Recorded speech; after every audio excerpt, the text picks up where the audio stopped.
that Meghan, Duchess of Sussex, shows up at the World Series and just happened to be related to one of the Dodgers' biggest stars. As we already know, Meghan made a surprise appearance with her husband, Prince Harry, at Game 4 of the World Series at Dodger Stadium, and the internet lit up. But what most people didn't realize, that her presence had a deeper connection than anyone expected. After Meghan and Harry were spotted in the stands, cheering on the Dodgers and enjoying the game like any other couple, a fascinating detail resurfaced. Meghan is actually distantly related to Dodgers superstar Mookie Betts. For anyone who doesn't follow baseball, Mookie Betts isn't just a player. He is one of the most talented and respected athletes in the game. A 6-time All-Star, former American League MVP, and a 2-time World Series champion. He's known for his power at the plate, his precision in the outfield,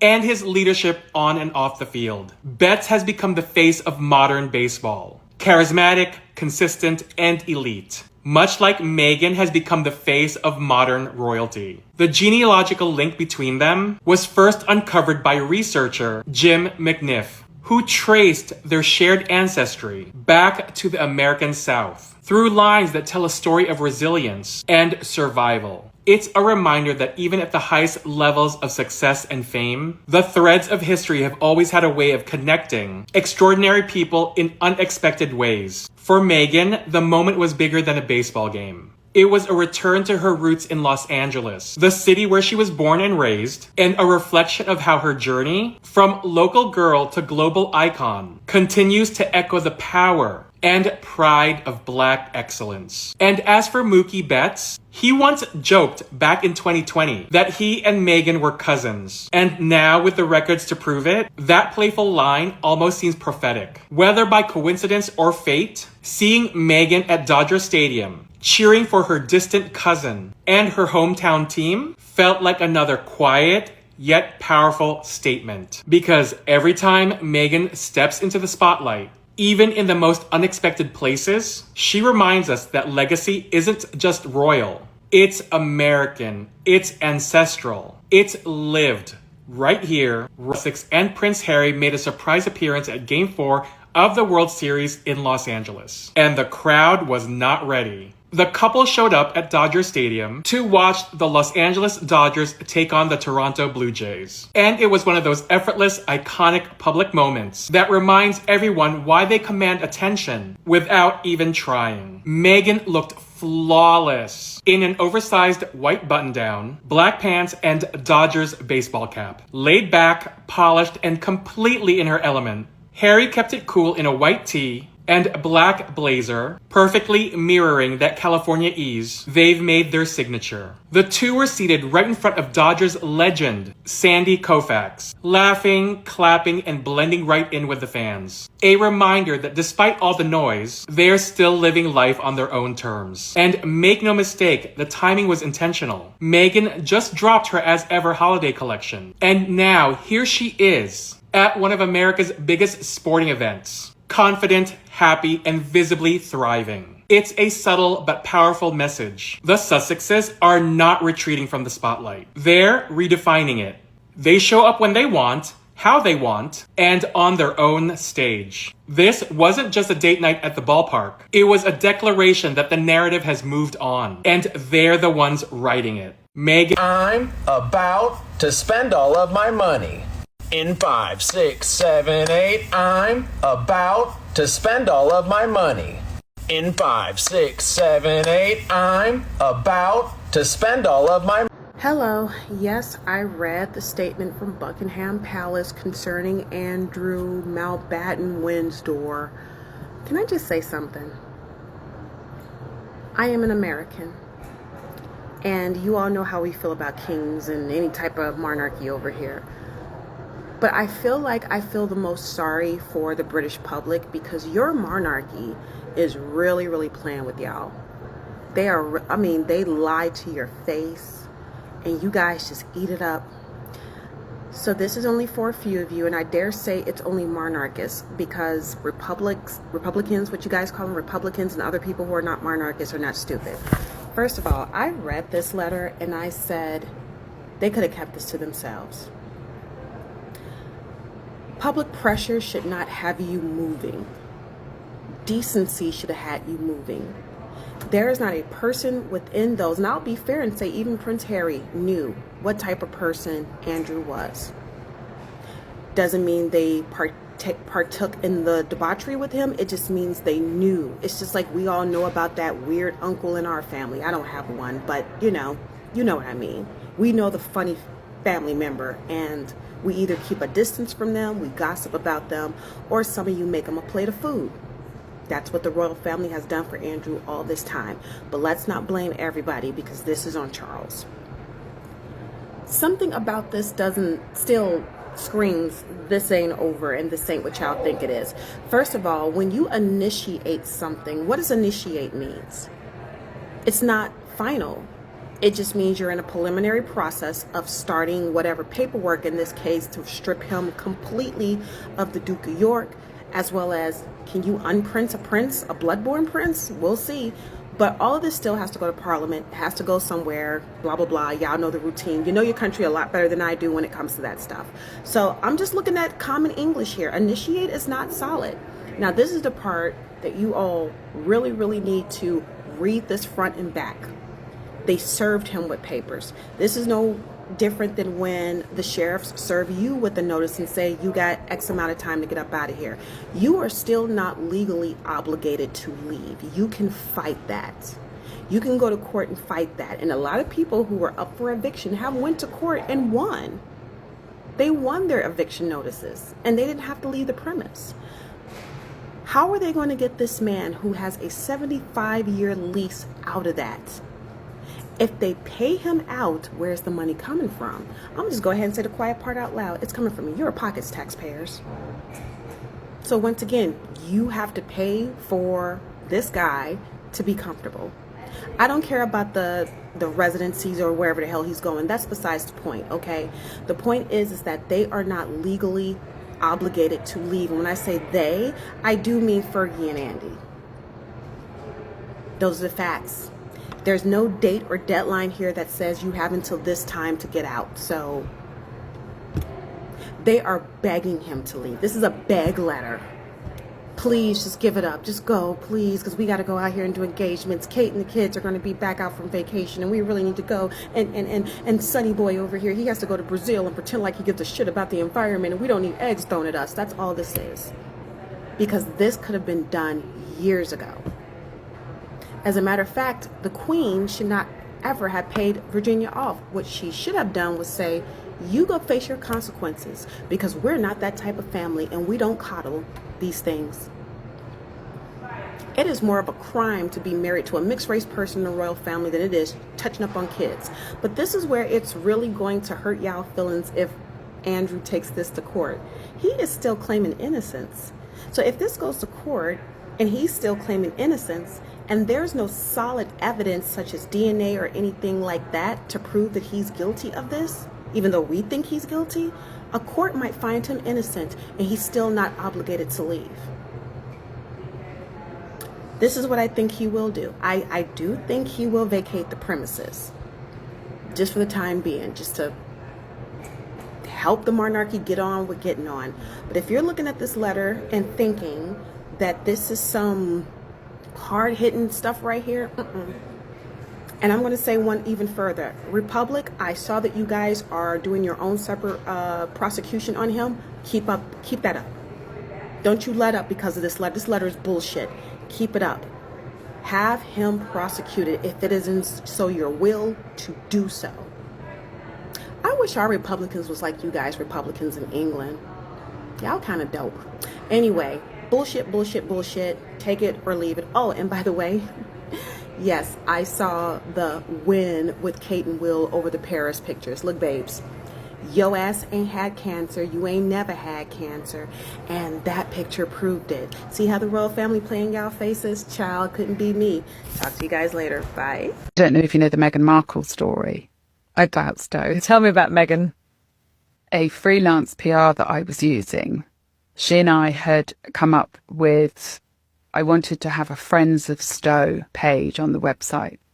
And I wanted these people to be individuals who had a passion and were inspiring people. And she said to me, well, how about Meghan Markle?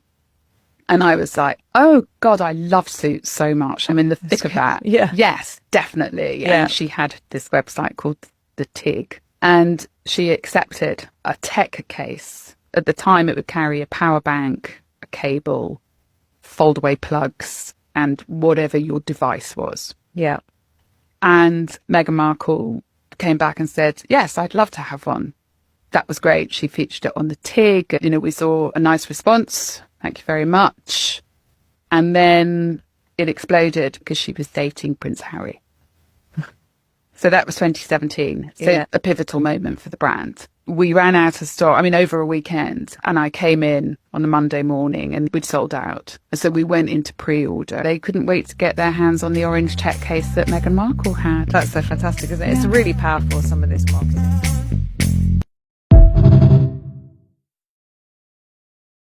Duchess Meghan released her As Ever holiday collection, and as usual, the pocket watchers and the trolls came out to say how it's just not relatable for people. When you are creating a brand, you don't have to relate to everyone, you know who your audience is, and clearly some people have no problem affording the As Ever products, because look at this order that I screen grabbed. This isn't mine, by the way. Somebody ordered 50 bottles of the Sage and Honeycomb honey, and they also ordered 3 of the honey duo set, 4 of the signature candles, 14 of the fruit spread gift set, and 6 of the raspberry spread, all for a total, I hope you can see that at the bottom there, of $2,700. Oh my God. Here is another order. Somebody spent over $700 on the sparkling wine. That person is going to have a wonderful Christmas, some great New Year's parties. Here's another order. This person spent $300. They bought 6 raspberry spreads, 2 of the honey duo gift sets, and the signature fruit spread set, and the signature candle as well. FYI, the candles are around the same price as Jo Malone or any kind of designer candles. There are people that really love to gift themselves and others these things. So all of these people who are saying that Meghan is out of touch or that she's not staying in her lane and all these silly things that they usually say, it is very much in line with what other brands, you know, that are similar to As Ever do. And quite frankly, I would have no issue with her doing an even higher end brand. I think she's created quality products, and when you put quality ingredients and quality manufacturing together, you are going to have a higher price point. Of course you are. Bath and Body Works is available if you want a cheaper price range. Here's another person that bought some of the teas. This costs just over $100.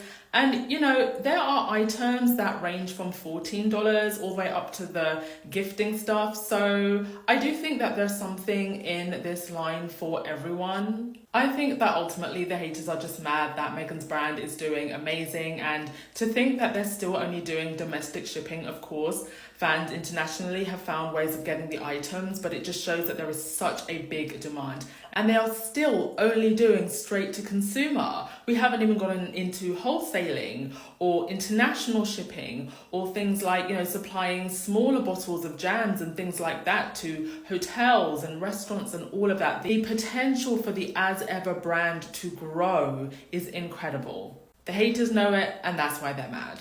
Shout out to the squaddies spending that money. I mean, look at that. This is a 1,000 order. You spend that money, you treat yourself. Treat yourself. I love seeing what professional women are wearing when they go to the conferences. So here's Meghan Markle at the Fortune MPW event, Most Powerful Women. And you have the host in black. She's probably super accomplished. I should probably know who she is. But she sort of fades away because she's wearing black. And then you have Meghan, who's in this shimmery, silky white. Looks lovely, so cultured and refined. And then you have it here again, and it's just so tailored. I love her hair, it's slicked back, it's behind her, so you're really looking at her face. Nice dewy makeup, the fun ring that she's wearing that has the undercut, and just the leather white skirt. Very similar to what she wore to Balenciaga back in Paris Fashion Week a couple of days ago. And I like it. Her skin looks incredible. I like the white, crisp, clean. I love this style. This I pass. Let's go!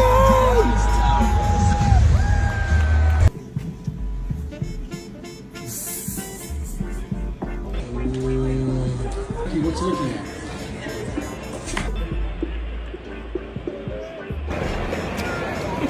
Let's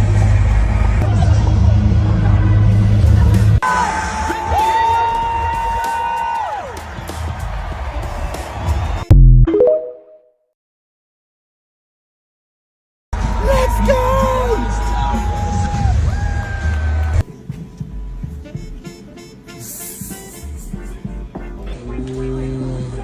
What's looking at?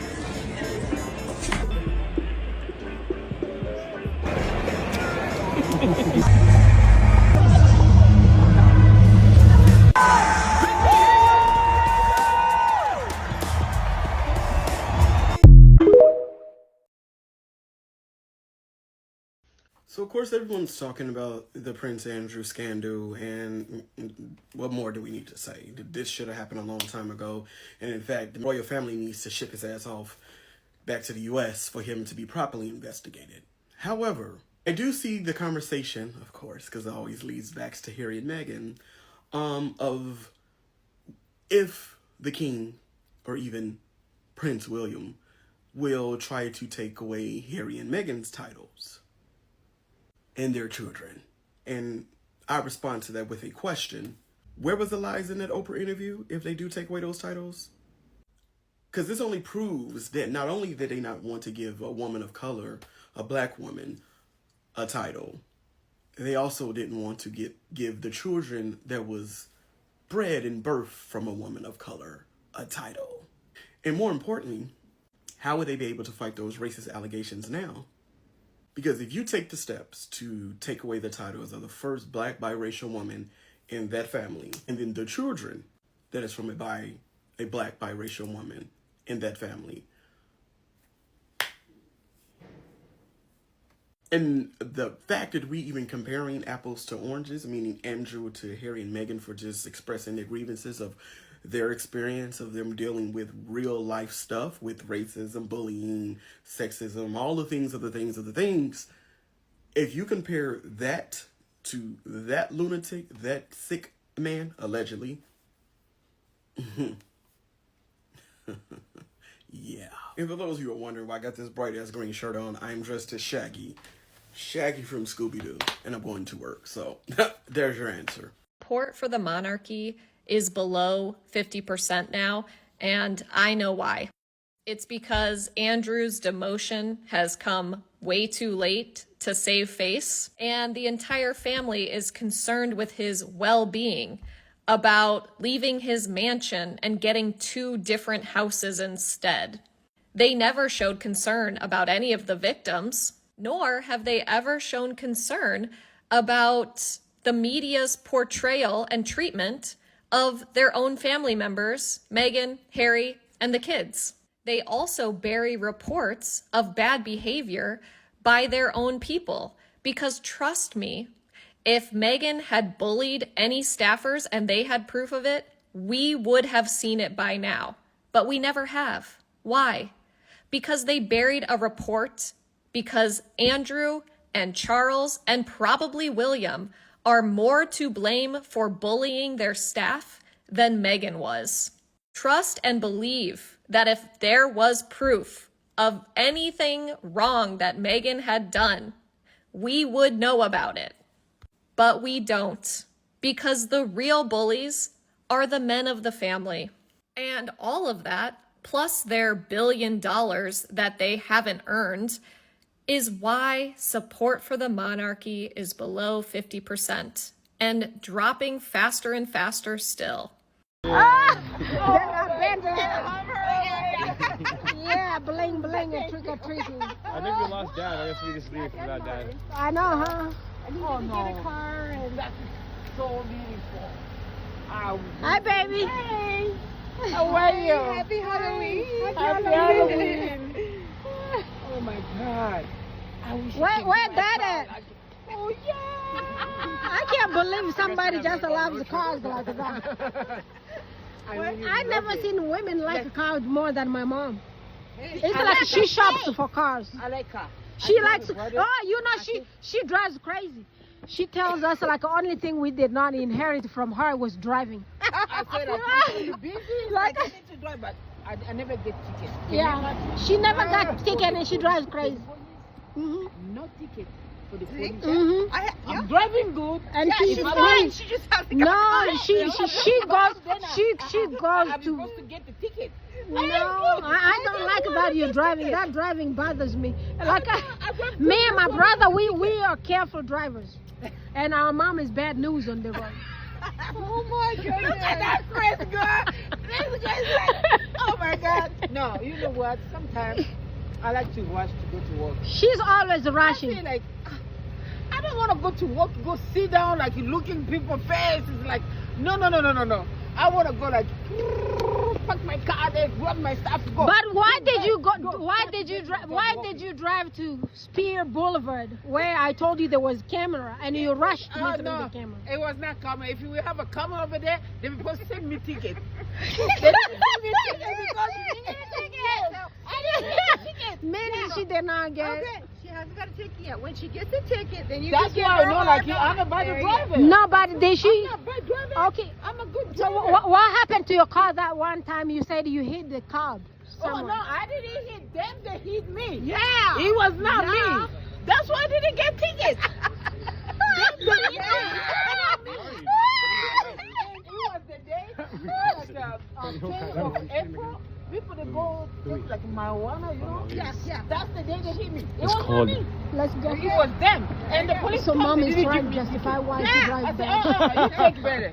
That's why it was not me. It was her. If I was a bad driver, she is a way bad driver. I never get tickets. All right, bye guys. Bye, Dad. For inviting us all. Bye. Yes. Love you, darling.